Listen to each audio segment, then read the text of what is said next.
How do you find the will to fight back against a world that wants to keep you sedated, average, and stuck in place? Join us for the tools and strategies you need to create a life of abundance, discipline, and high achievement. This is the Tactical Empire with Jeff Smith.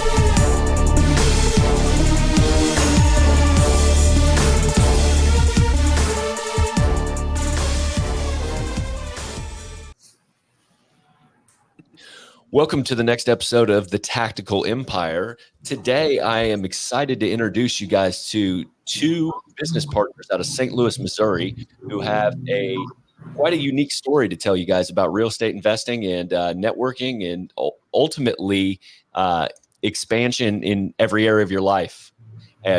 Welcome, Berra and Yunis Adabla. Hey. Thanks for having us, Jeff. Yeah, I appreciate it.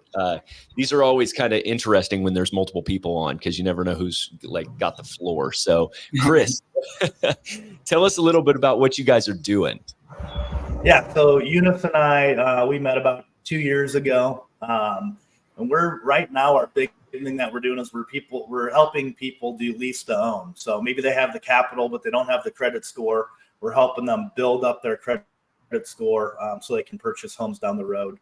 We're doing a lot of flips, rental properties. We have some vacation rental properties. And then last week, just purchased a property management company. Oh, fantastic. Congratulations. That's awesome. Do you guys primarily invest in the St. Louis, Missouri area? Yes, we do. This past weekend, we were talking about going to Kansas City, Missouri. Okay. That's a hot area. I like that market a lot. Oklahoma City's another good one too, right there in that, what I consider that area. That's awesome. How long have you guys been doing real estate investing? So for me, I've been doing it since I want to say I got into wholesale real estate at 2019 at the age of 18. But I started investing in real estate, bought my first rental property in 2020. So about 2-3 years now. I've been really investing in real estate. At 18 years old, what introduced you to wholesaling at 18 years old? For me, it was basically I read a book called Rich Dad Poor Dad, which changed my whole mindset. How since I was working at 9 to 5, I was working as a valet attendant at the Hyatt Regency in St. Louis, and I was making, I want to say, like $7.25 an hour, and I knew there was more to life, and I just was watching TikTok videos, and this guy was like, hey, I just made $5,000 with wholesaling real estate. Definitely wanted to know exactly how I could do the same. He was like, you don't have to use your own money or anything. It's free to get in. You can just learn and just do it and take action. So I watched a ton of his YouTube videos from there. And after that, I just implemented some of the things he was doing and just took action and actually did it. I didn't buy any courses or anything. I didn't have enough money to buy any course or anything. So I just started dialing, cold calling until I got my first deal. And then from that first deal, I think I made like a $5,000 profit. And I was like, okay, this is where the money is at. And that just like started me off and, like creating that wholesaling business itself. And then I saw a couple people the investors that were buying the property. I just didn't know exactly how they were doing it at that time. So I saw a couple individuals. I'm like, you don't look like an investor. Like, how does, don't judge a book by its cover, but, I'm just like, how are they doing this? Like, what's going on? But from that standpoint right there, I was like, okay, I need to learn exactly what they're doing. And then I looked into more in that. And then I got my first rental property with an FHA loan.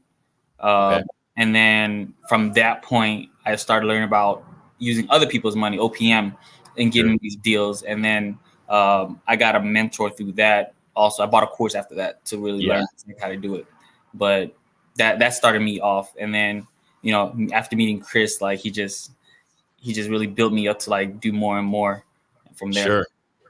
Man, that's so awesome. It's such an amazing story. Like I teach all the time that there's an unlimited amount of resources out there for information. Like you literally don't need to pay anybody. Like I've been coaching and mentoring and consulting in business for a decade now, and you don't need that if you don't have the money. But most people can't hold themselves accountable to take action without the coach component. And so that is wild. That's awesome, Yunis. Congratulations.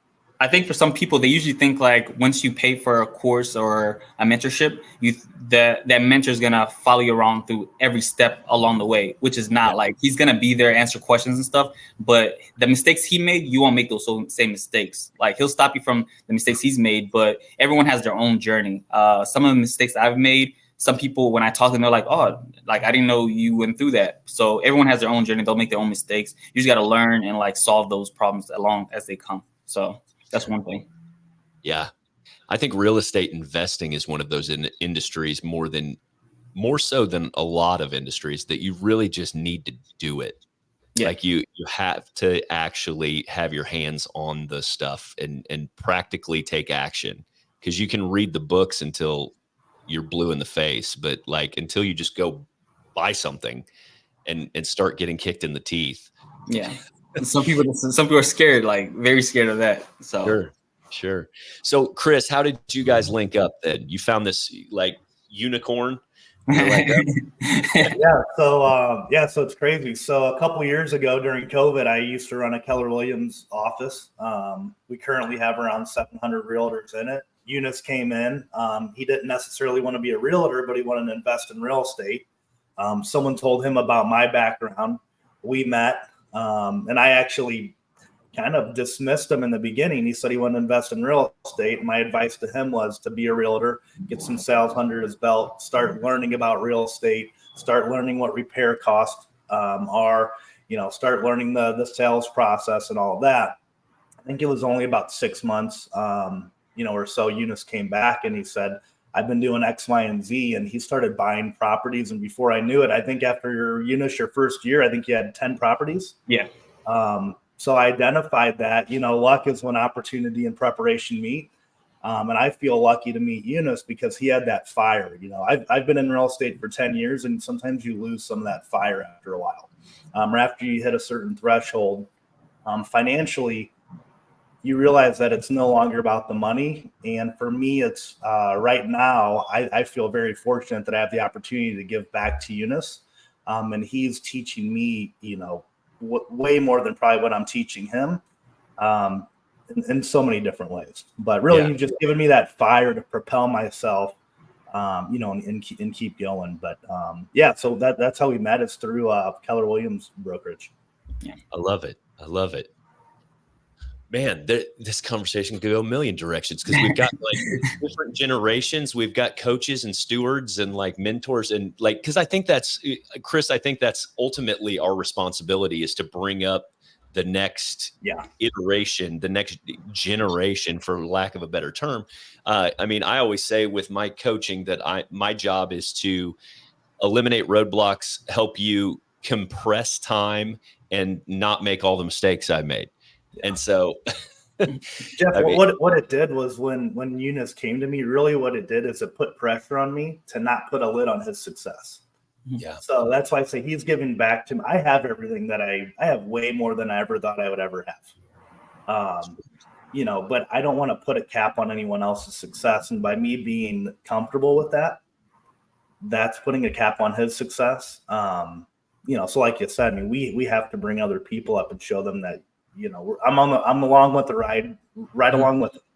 Yeah. And I'm not going to let them pass me up. Exactly. It lights a fire under your ass. You got to keep on going. Yeah. I love that. So what are you guys getting into now? You said you're doing lease to owns. Like, explain that a little bit in layman's terms. Are you doing a wrap? Are you doing like subject to, or how does that differ based on what you guys' strategy is? Yeah. So basically, you want to tell them kind of one of the reasons why we're doing this is because we found a need or a lack of education, maybe. Yeah. So something I've learned this week, like there's always that one person in the community or a family that becomes wealthy, and by the grace of God, that was me and my family and my community in St. Louis. So there's not a huge community of Somali Bantu Kenyans in St. Louis, and none of them knew about real estate. And the ones that did, were here, I want to say probably in 1999 areas. And they didn't tell other people about it or gave them the knowledge of what real estate can do for you and your family. So for us, we grew up with Section 8, all my aunts, uncles, everyone Section 8 food stamps, and they were just working a 9 to 5. No one had a career. The ones that did go to college, they just ended up getting a 9 to 5 again. So it didn't really make a difference until I got into real estate, and then everyone started looking and was like, all right, now you're a young kid that, for me, I didn't grow up in the right path. Mostly growing up, my family, my relatives would tell their kids like, hey, do not hang with this kid. Like, stay away from him. But it's been a whole 360 now where they're like, hey, be like him. Instead of like go near him, like go learn from him because of what he's doing with his life now. A lot of them didn't think I would change, but I don't know. I just had that fire like, hey, like I need to do better for myself, my family. I need to create generational wealth and everything. So with this business, my mindset and idea that I had was in the Somali community, Bantu community, the African community here in other states also, they have the capital. They don't have any education on credit or anything, and they have the capital to purchase a house, but they wouldn't buy in a great area. The capital that they have doesn't allow them by purchasing like nice areas for their kids to be in better educations, school systems and everything. So what I've done was, hey, we'll create this program where you put X amount down, we'll purchase the property for you, and we'll lease it out to you. And then you can pay it off whenever, you have that ability to do so. And that just opened a lot of doors for a lot of the people in our community. And now it's all about referral. Like our program is really referral based. Everyone just talking about it like, hey, I just bought this property. We own this house now. We're in a better school district for our kids. And that's really and for me, it's a life-changing moment for them because they thought they would never be able to do that. And they would have to wait for their own kids to get to that point where they could do that for them. And now I'm able to do that for them. And then, I even to me, as a kid, like I said, I didn't grow up in the best areas in St. Louis also. So now these kids have a better lifestyle in a better, safer area for them. So it's like a whole different life effect, basically, that I was trying to really do and, give back to them. Sure. Huge impact. Yeah. That's amazing. And Chris, are you working on this with him? Yes, I am. Okay. Yeah. Something he came to me with. And I'm going to be very transparent here. A lot of investors, when they do lease to own, they know there's probably a 5 or 10% chance that person leasing the property is actually going to purchase it because they might have a low credit score and they're doing the same things on a daily routine to keep their credit score down. So that person knows that they're going to keep that initial deposit from that tenant. They're going to kick them out, and then they're going to do lease to own with somebody else. We are 100% not doing that. Like Yunis said, our goal is to give people, an opportunity to be in better neighborhoods, better school systems than that they would be. However, on the reverse side too, what we're doing is we're educating them on how to get their credit score up. We really only want to hold the property for about 2 to 3 years. And we want them to take ownership of it. And then we want to change the, we want to change the roots of how people think. So Gary Keller said it the best way, our job as leaders is to teach other people how to think. Sure. Financial education is literally the most important thing right now. I think people just have no idea how to get ahead. The conventional methods that are taught are just terrible. As you know, obviously. So are you guys that's where my mind went immediately was financial education, credit, repair type stuff. Are you guys plugging them in with all these opportunities all along the way, or at least referring them somewhere? Yes. So for me, I'm learning a few ways, even through my other mentorships that I'm in, they usually give out some free knowledge about where you could go to get your credit, financing, and all those other things. So what I try to do is I try to implement the same things I learned from there to this business also, just so they're I can educate them on what they need to do also to make their life a little bit more easier. That's such a great cause. That's awesome. So, Yunis, what do you do outside of real estate investing? Because that's all we've talked about. So we own a Somali restaurant in St. Louis also. I'm usually doing my wholesaling business as well. Okay. So those are like two main factors. We also own a grocery store, I want to say, for it's for groceries, honestly. But it's like from groceries from Africa and China and stuff like that. So it's like an international store. That's what we also own. And then we own a couple properties in Africa, and we just bought this plot of land that we're about to build apartment buildings also back home for that. No way. Yeah. Wow. I can't imagine the challenges. Yeah. Wait, say, what do you do for fun? Oh, Who are you? Work keeps me busy. Work is fun for me, honestly. Like I enjoy doing real estate. So anything pertaining to real estate, like I enjoy. Like even if on weekends if I have to do it, it's not a big issue. I rather spend time. I would love to spend. Like I do spend time with. I have a son that I had when I was 16.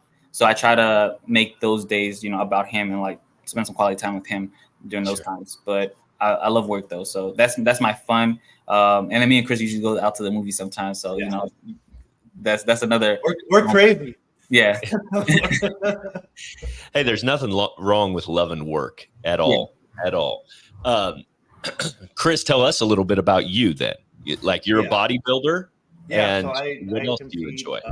Men's physique and then NPC. So this past weekend, Yunis and I went to a mastermind, Real Business Owners. If you guys never heard of it, check it out. RBO, Real Business Owners. They're based out of Utah. Trevor and Cal are their names. We were actually on this podcast because of a connection we had through the program. This weekend was really cool. So we were at a mastermind, and a guy named Steve Kuklo showed up, who competes at an extremely high level in bodybuilding. He was very, very close to becoming Mr. Olympia, and he was at this mastermind. But yeah, so anyway, so I compete in bodybuilding, and it's about the physical appearance in that, but more so it's about the discipline and the consistency, which carries right into business. Business and exercising go hand in hand with each other. So you can't expect to go to the gym and then come home and eat all the crappy food, right? Yeah. So on the flip side of that, we can go to a mastermind, we can fill all of ourselves with information. However, if we don't do anything with that information, then it's a waste. A great mentor of mine a long time ago said, education without implementation is just entertainment. And I don't want to pay for entertainment because Yunis and I go to the movies for that. Yeah. So, I want to build wealth and I want to build relationships. So it's really like, what are you going to do with the information that you learn? So that's what I do for fun. And I like consulting small business owners, and I like helping other people reach their full potential. Personally in their business and with their family life. I love it. Steve is a great guy, by the way. And he's awesome. Enormous. He's huge. Yeah. So let's talk real estate a little bit, because there's a lot of real estate investors that listen to this show. Tell me about the Midwest and what you guys foresee in the next couple years. Do you pay attention to all the data and everything? I'm sure, because it's your livelihood. Yeah. So I would be remiss to not ask you what you guys think is happening, especially in the Midwest, because I'm dialed in the South, definitely, but I'm always curious to hear what you guys think's going on in the Midwest, because I'm from Illinois originally. And nice. Okay. I owned my first properties in 2006 up there, and wow. I own nothing anymore in Illinois by design. But tell me what you think is coming. We've got these high interest rates. We've got people panicking. What are your thoughts on it? Yeah. Yunis, do you want me to take it, or do you want to answer it? You can go ahead. So a cool stat just came out today. It's not a huge number. It's not the number that we want to see, but months of inventory is up to 2%, basically 2% in the St. Louis market.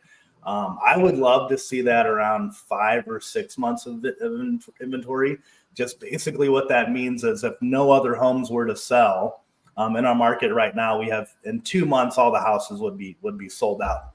The significance of that is, as a real estate investor, it's very difficult to find properties right now because we're competing with homeowners.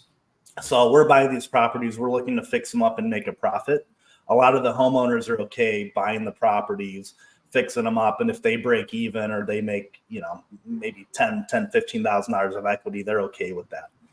So right now, the St. Louis market is very competitive. We saw growth between 2020 and today of about 18% of appreciation, as a lot of cities did. We think that's going to slow down. Hopefully, we'll be back to normal appreciation in St. Louis is around 3%. I'd like to see that again. One thing that we're noticing is rents were rapidly rising, house prices were rising. However, right now, cash flow is becoming a lot more difficult than it used to be. Back in 2016 until about end of 2019, we were seeing cap rates or returns on small multifamily buildings, single family buildings, right around 12 to 15% was my target. The average multifamily in a A-class, B-class neighborhood was about 8%. Right now, what we're seeing on returns is around 4 or 5%, which is aligning with commercial. So I've seen a lot of investors switch from residential until commercial properties. But I think prices are going to stay very steady. I don't think we're going to see a decline. I think inventory will probably land around that 3 months here, assuming that interest rates don't go much lower. I don't think we're going to see 2 or 3 again. It's just not going to happen. And here's why. If that did happen, what that would do is that would push inventory way down, and that's going to push prices way back up. That's the reason that it happened in 2020 to 2022, basically, because of interest rates. I don't know if you have anything to add on that you're seeing in Texas, but yeah, I mean, based on the data that I'm seeing, we've definitely reached the bottom for pricing, for price declines. Stuff's sitting on the market longer, but inventory, you're right. I mean, it's the same thing. It's like 2 months. We've got about 6 weeks, I think, here in Houston. But I think what you're seeing, I don't know. I'm waiting for the interest rates to adjust. I think we're going to ride through the rest of the year, at least the rest of the year, probably the first quarter of next year with similar interest rates to what we have.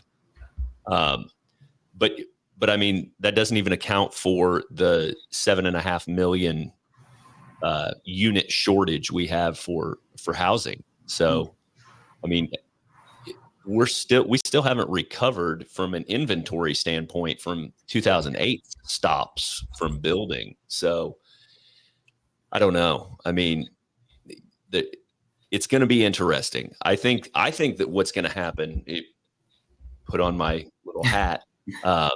I think eventually we're going to see 5%, maybe high 4% again. And I think that's going to unlock another buying frenzy like you're alluding to. And I think 25, 26, 27, something like that, we're going to see another big spike in prices. Because there's so many people that have been sitting on their hands. Yeah. There's the entire group of people that have been sitting on their hands since 2022, but then there's people that wanted to make a move in 2020 and then didn't, and they're like, I'll never miss it again. And like, so as soon as I would speculate that if things get in the 4s again, I think it's going to be crazy. Yeah, definitely. And this is for something. You said a lot of people on this podcast listen to are like real estate. Here's just a tip for you. If you're military and you qualify for a VA loan, those are assumable, meaning that if you find a homeowner that has a VA loan, you can actually take over their 2% or 3% loan. Same goes with FHA. Another house hack that I've helped several people with, because maybe their income isn't there, maybe they just don't want to take as much risk, go into a 4-family. You can go into a 4-family with a VA loan or an FHA loan. House hacking, it's very simple.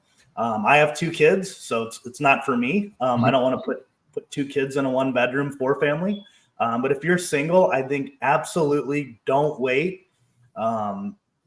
Just take action, right? The one thing that Yunis did that puts him ahead of anyone else, most people, even that are 2-3 times his age, is that he took action and he actually did something, right? Now look where he's at.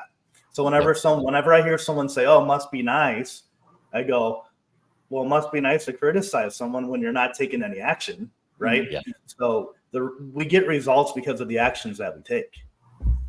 Yeah, depending on your living situation, that is the way. I mean, I've got a few clients in their 20s still, and I just tell every single one of them to do a primary residence at least every year, because they can do it at 3.5% down, between 3.5% to 5% down.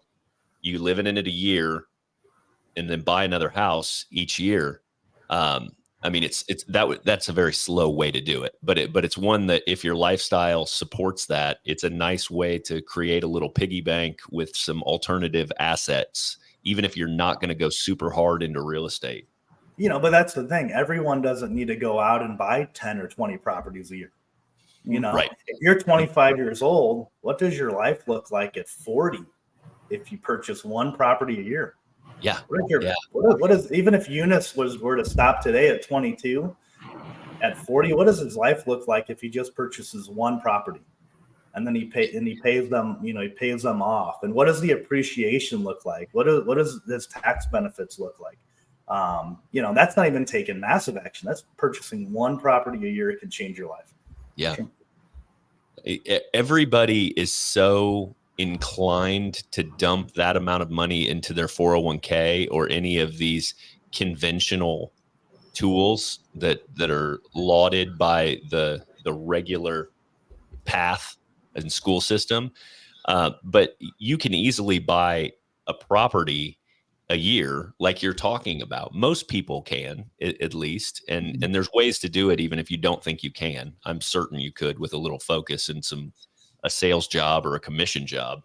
Yeah. Well, shit, you work at McDonald's and make $18 an hour now. That's true. So, I mean, that's exactly right. So Chris, tell me this. You're probably 40, 42, something 30, like that? 39, yeah. Oh, sorry. I don't want to short man. I know we look like brothers, You look like you're 20. So, yeah. Where do you see yourself, let's say in 10, 15 years? Yeah, that's a great question. So I started real estate right around 30. The book that changed my life as well was Rich Dad, Poor Dad. I'll never forget. I was driving down to Texas, San Antonio, listen to Rich Dad, Poor Dad. I have parents that are divorced. I have 1 dad that owns a business. I have 1 dad that worked 9 to 5 job. I've seen the differences in it. And, where I originally saw myself was retiring at 50 years old. And I had someone in my life say, why 50 years old? Why not 40? And within 3 years, I was financially free. So I hit my goal and I thought, okay, well, I thought that was my purpose, was to retire early, but it's not. So, 10 years from now, I want to be my definition of freedom.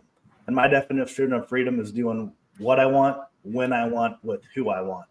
And what I mean by that is if I ask, family members to go on a trip and they say they don't have money for it, I said, no, I didn't ask if you can afford it. I asked if you wanted to go. And I'm able to take care of that for them. To me, that's being financially free is getting my time back, and working on the projects that I want to. So within 10 or 15 years, I'd love to work on big apartment projects is what I'm working on currently. Next is my next goal. Gotcha. So moving asset classes as well. Correct. Yeah. I have been selling. I started off with lower B class properties, bought a bunch of those, sold those, paid them off, moved up to B class. Now I'm selling all my single family homes and moving into larger buildings that might have a little bit less of a return, but are a lot safer. That will put me just in a different class. And then I'm also purchasing businesses as well. So last week I purchased a property management franchise Keyrenter St. Louis West is the name of the franchise. So I'm just allocating money to different asset classes. I love it. I love it. When you look for business acquisitions, are you staying in the real estate vertical, or are you looking at everything? I've spent 10 years learning a lot about real estate. I'm comfortable with it. Even though it's a new business, I don't feel like I'm taking a risk. So Sure. I'm just kind of finding voids in something that I'm familiar with and sticking with it. I love it. So I have invested in companies outside of real estate, but I don't want to be the one running them. Yeah. Okay. So cool. I love that. Thank you. Yunis, what do you got? Where do you see yourself at a spry 30 years old? So recently I've learned that retirement is not even a word, but Right. like Chris said, I want to have that freedom to do what I want when I want with who I want. And right now we're in the verge of moving into apartment buildings ourselves. So learning about that, making sure that, I can grow that side of the business. And I really want to give back as much as I can to the community, to the city, to back home. So I really just want to be able to give back as much as I can to whoever, because if I have money here, what's going to happen when I can't take the money with me when I die. So, I want to do as much as I can with it over here with helping other people and, making their lives a lot more better. So yeah, that's one of my goals in the next 10 years. I love it, man. Yeah, I think that's a great perspective. Was that Garrett Gunderson's line from Real Business Owners? Yeah. Of never retiring. Yeah. Philosophically, I believe that so deeply. I mean, if you can, I like to talk about lifestyle engineering all the time. So I structure my life to allow myself to enjoy every moment of it. And I think that most people miss the mark on trying to do that, especially when you've got some resources and you've had some success and you can do some things. And Yunis, what you're doing at your age and your desire to give back so much, I don't know if you guys believe in metaphysics and things like that, but that returns so powerfully to you. Your future is going to be exponentially larger than I'm sure you can even fit into your brain, because you are so philanthropic and oriented to give back to and make such a huge impact. I mean, there's a lot of data out there that shows that the ROI on that type of belief system and behaviors are tremendous. So very exciting. Yeah. Very exciting. What do you guys have coming up next? How are you finishing out the year? What's your focus for the fourth quarter? Before the end of this year, I have to purchase an apartment complex. Oh, okay. So it has to, whether it's an 8-unit, 24-unit, 50-unit, whatever it is, I have to purchase something by the end of this year. And next year, buy another one. So that's literally that's gonna be my main focus. I'm okay. I'm done with residentials, honestly, right now. So that's gonna be my biggest plan, to switch over to that. Yeah. Awesome. I've got a question for you about that in a second. Chris, tell me what you've got going in the fourth quarter. Yeah, we're working on that together. Okay. And I'll admit, it's hard not to get mad at him when he's half my. I'm like, okay, how is he doing this? What? As I said before, I started my first business when I was 20 years old. I had a hat store. I had a couple cell phone stores. I made a shit ton of money doing that, and then I lost it all. Yeah. Right. No one told me that I should hire a mentor. No one told me that I should have someone in my life. Think of Michael Jordan and think of all these sports players, and CEOs have coaches, and I'm sure you have someone in your life that you turn to. No one told me I was supposed to do that. So, I reverted back to the old me, and I thought that I have money and my income's just going to keep going up. And it didn't, and you lost it all. And so anyway, that's what the main thing for Yunis is okay, how can I prevent him to make any mistake that I did? And then doing so, it just adds value into my life, because I have to challenge myself every day just to get that 1% better. Sure. What are you guys seeing in the commercial lending space? Because I am it's tightening up a little bit. Yeah. Yes, a lot. a lot. It's tightening up. Again, very fortunate to have a lot of properties that are paid off. So our cash position is nice. Early on, I've surrounded myself with the right people. And I'm a firm believer in Yunis's too, that if the deal is the right deal, the money will come. Yeah. It's an opportunity for somebody. So the money will come, the money will come. On the lending side, especially like portfolio loan, business loans, they're definitely tightening things up.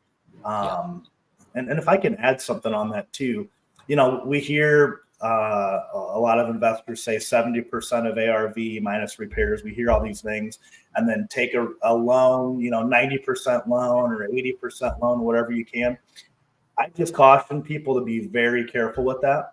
Personally, I'm comfortable about 65 or 70% equity. In case the market shifts or I need to sell that for another opportunity, I don't want to be stuck in a situation, because real estate isn't like a stock. Actually, I can't sell it tomorrow.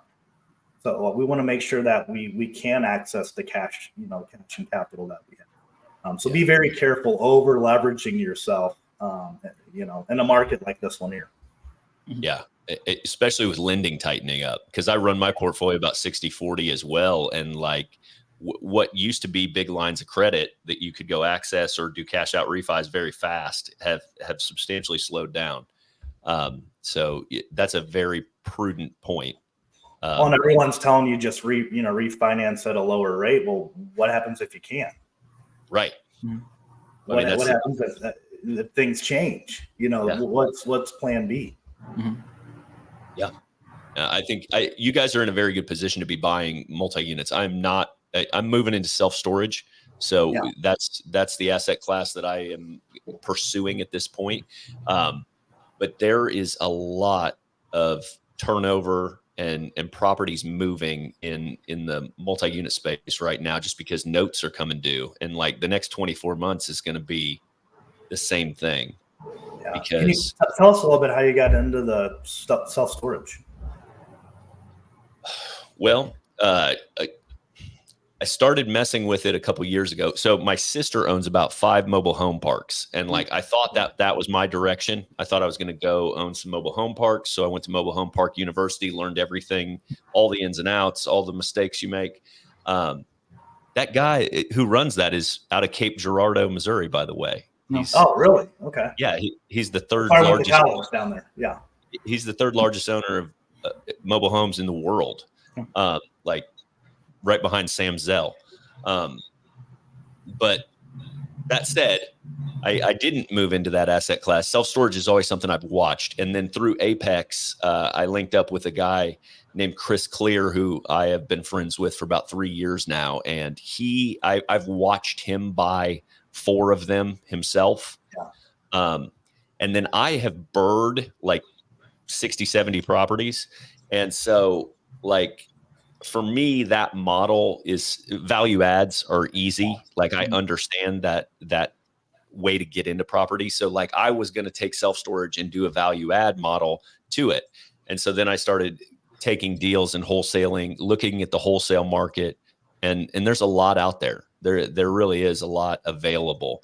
My mindset on it, the way I justified it was I'm used to single family homes or small multi-units because that's how I cut my teeth in real estate.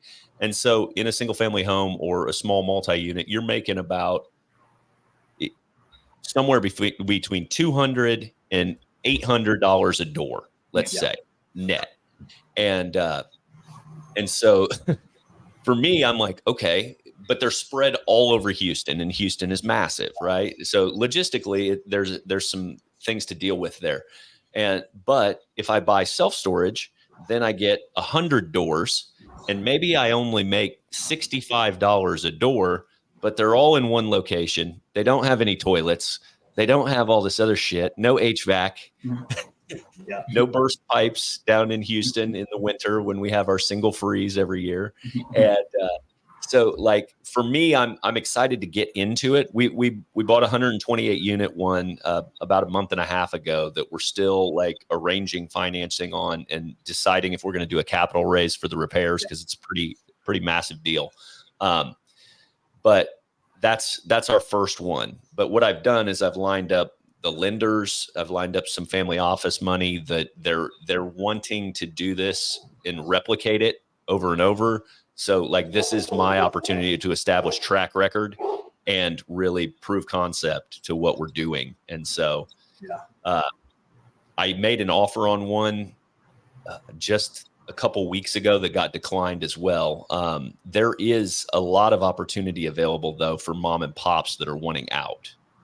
Just like you're seeing in every other industry, like the baby boomers are wanting to exit and they're wanting to cash out. And so for me looking to do value add, there's a lot of opportunity there because most of these people have sat on these things and let them cash flow for, let's be honest, 30, 40 years. And so like the last 10 years, there's a lot of deferred maintenance and shit. So there's opportunity there where they know that the asking price is a little bit lower than they were thinking because they've used it as a cash flow vehicle for decades.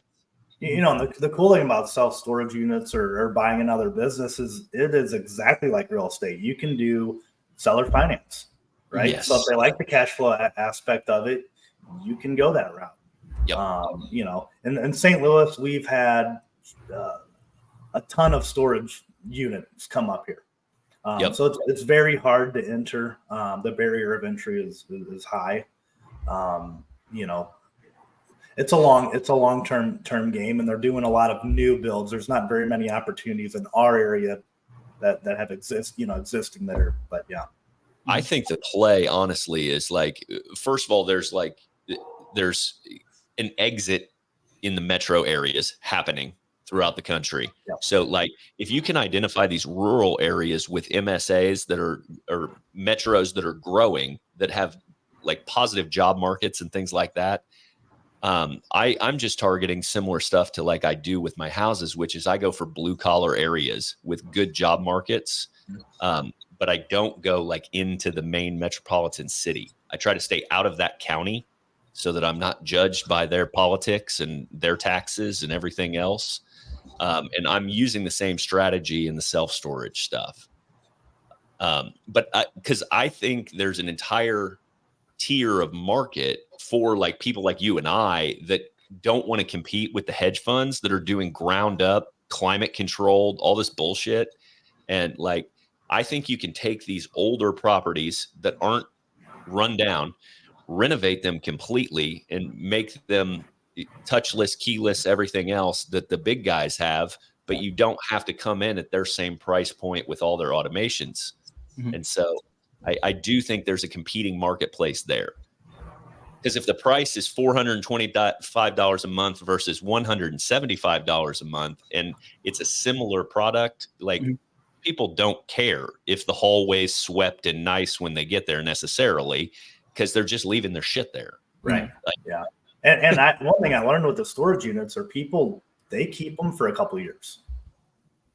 So it's not a 1 month, 2 month, you know, it's the longevity there. It's there. It's very long term. And there's also niche markets you can get into to where you rent to like business owners and landscape companies and things like that don't keep all their stuff at their house. They'll rent out 20 units from you. Wow. Yeah. And so like there are opportunities there for things like that where they're not going to play at the like mass market, super high end ones because like Joe, the landscaper, doesn't want to store his 50 mowers at like a you store it or whatever, like a big box hedge fund build. Those are more kind of in Houston, at least those are more for like wine collections and shit like that people go there and like, they just don't have enough room at their house for some reason.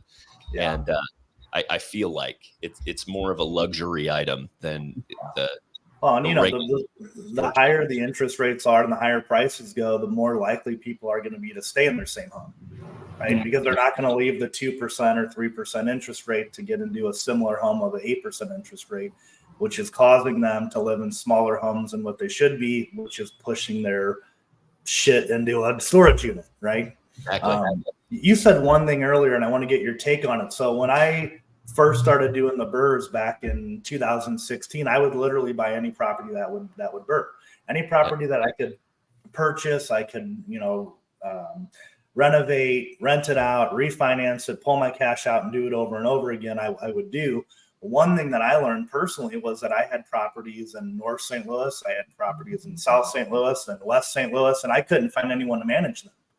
So I sold a lot of those and I consolidated to certain areas. The property management company that I purchased, I learned from that, and we're only handling certain areas. So how has that experience been for you, just out of curiosity? Learning. I had to learn the same lesson that you're speaking of, because Houston's like 10,000 square miles. It's massive. And I mean, you could drive like 3 hours end to end across the city. And so for me, and how I coach people in real estate is from these lessons learned. I truly think if you're going to start investing, you should just stick to one zip code until you get 5 or 10 properties in that area. Because just like you guys are huge on networking and building relationships, that's what I'm big on at the beginning. You want to go in there and say, hey, because then you can have economies of scale at play, even if you're just a small, like I'm Jeff and I own 7 properties. Mm-hmm. If you own 7 properties, you own enough properties to know a plumber, to know an HVAC guy, to know an electrician, and to get preferential treatment with just that few properties. So I tell people to go into one area, really, really target a niche. Like, okay, I want to be there. I want to be by the schools. People like 2-car garages in this neighborhood, and like really build out your buy box and stick to it until you get some more experience. Yeah. And it makes it that much easier to analyze a deal too. You can do it in 10 seconds. So you don't really even have to run numbers. Right. Yeah, exactly. A lot of the management companies here in Houston only service certain areas. Like I'm on the east side of town, or I'm on the northeast side of town. We don't even drive there. So like, I mean, it's an interesting challenge from that. Yeah. Once I got up to 30, I thought, okay, maybe it's time to hire someone else. But then no one would take my 30 properties. So, and we're only half an hour. You could drive from one side of the city in half an hour. Right. So yeah. All right, guys. Well, where can people find you? Chris, where can they find you? Yeah, easiest way is on Instagram at 314 Real Estate. Awesome. And for me, Instagram and TikTok, Yunis the Realtor. Yunis the Realtor. All right, we'll drop your connections, that information in the show notes so everybody can get you. Guys, it's been an awesome time chopping it up with you. I appreciate you guys. Your energy is awesome.